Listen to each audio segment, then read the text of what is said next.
Hello students, hope you are well, safe and well, and hope you watched the previous video.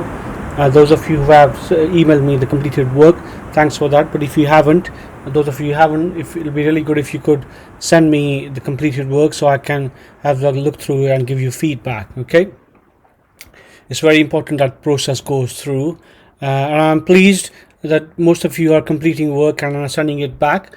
And when we come back to normality, all this work will be printed off and will be placed in your folder and for your GCSE exams as well. Okay, so today's lesson we're going to look at genetic inheritance, okay, which is part of the GCSE AQA biology science theme, and it's an interesting topic.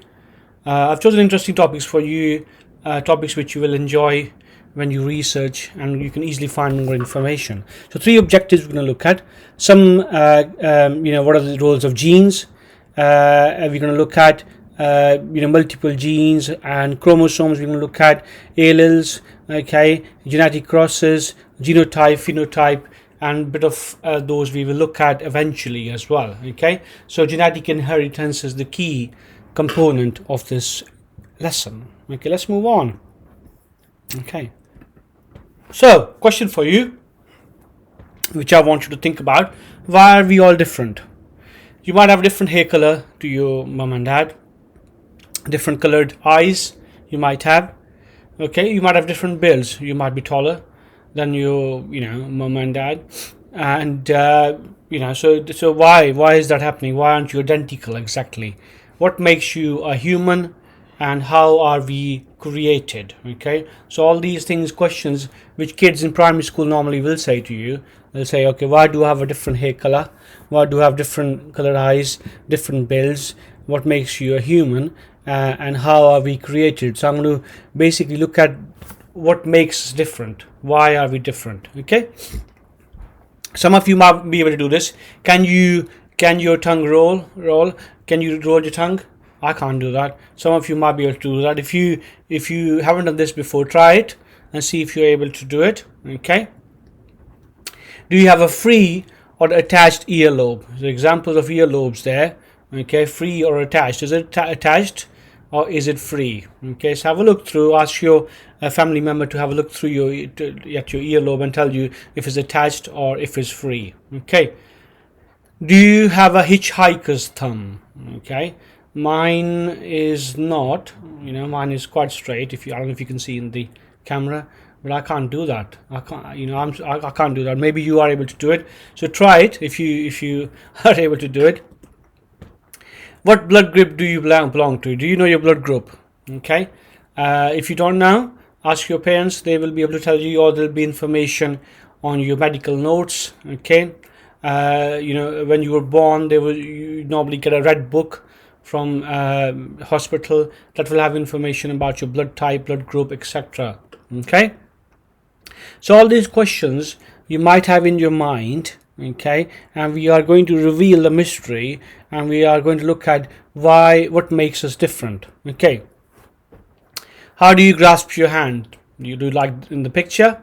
Okay, how do I do it like this. I don't know if you can see it in the picture. So some people do it differently. I do it like this, so you might do differently to me. Okay, do you have dimples? Some people have dimples. I don't have dimples. Okay, you might have wondered why you have dimples. Okay, so how do you fold your arms? Like Homer Simpson? I fold like this. I fold quite similar to the way he does, actually. Doesn't mean that I'm similar to him though, Okay, so how do you fold your arms? Okay, so try it and see how do you fold them. Okay, do you have a cleft chin? Okay, do you have that? I don't. Some of you might have a look. Okay, do you have hair on the middle segment of your finger? Let me see if I have. I have a little bit, yeah. Okay, or do you have hair or do you have no hair? Check it, please. Okay, so how are we all different? Okay, now we are all of the same species but have differences.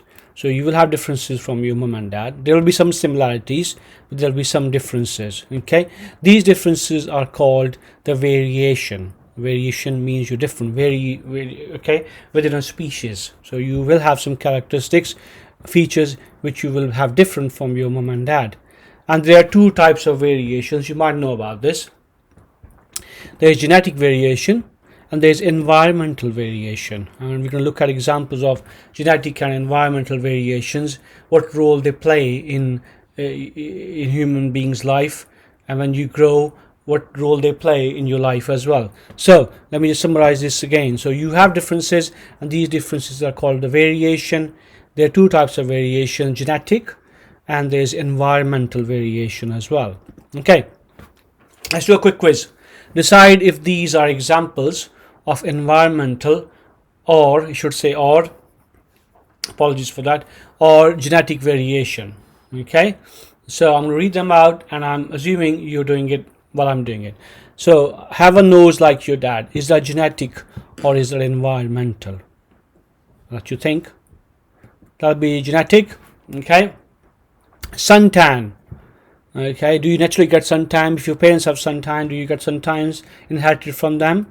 No, it's environmental. So you have to sit in the sun, or you have to sit under the UV light to get some suntan, artificial. Okay. Plants that is tall and spindly and with yellow leaves. Okay, that is also environmental. Okay. Now, this, you might have wondered about this academic ability. Some people think, okay, if am I, I'm clever because my family members are clever, my parents are clever. That is genetic and also environmental. Okay, if you don't get enough opportunity to study, or if you don't get good schooling, you will not be able to fulfill your potential. Or if you don't revise at home, you won't be able to. Genetically, you might be really capable, but environmentally, your factors, if you don't do revision, other factors like your health, your diet, your social environmental, interactions, and if you don't devote enough time to your revision, then they will impact on your academic ability. Okay, so it's a combination of both. Eye color, okay, that's genetic. Okay, skin color can be environmental and genetic. So some part of it is genetic, but environmental in the fact, if you live in a country which is really, really warm, okay, really hot, your skin naturally tends to go either more brownish, reddish, etc., and that's the natural tone you get. Okay, so environmental factors, whether it's very cold in that country or whether it's very hot, they also play a role. Blood group, genetic. Cystic fibrosis is genetic. So you might have seen some people with cystic fibrosis diseases. That's when mutations happen in the chromosomes. Okay, and if unfortunately those people who get it, that's because of genetic factors. Language is environmental. So you can learn as many languages you want. Okay, doesn't matter that you will.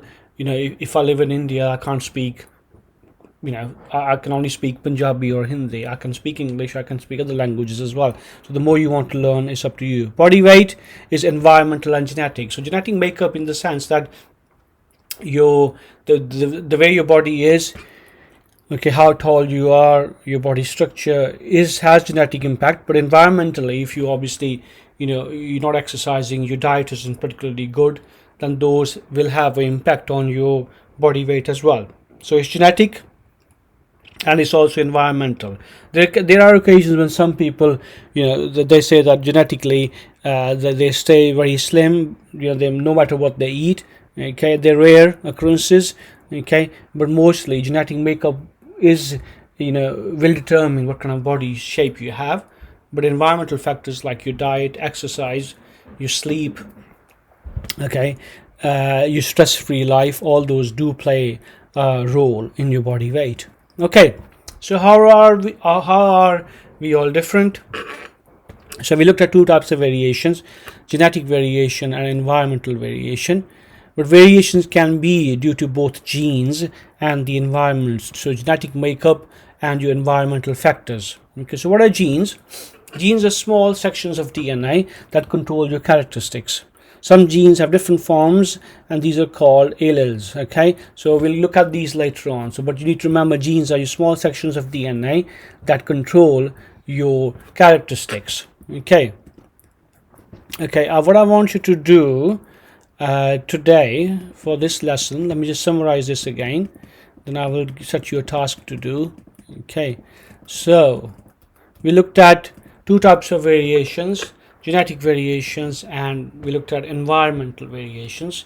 We looked at examples of environmental and of genetic variations. Okay, why do they happen? They happen due to our genes, okay, genetic makeup we have, and also environmental factors play a part in this. Now the task I want you to do is coming up is this one. Okay, so what I want you to find out, if you could please, okay, variation. What does variation mean?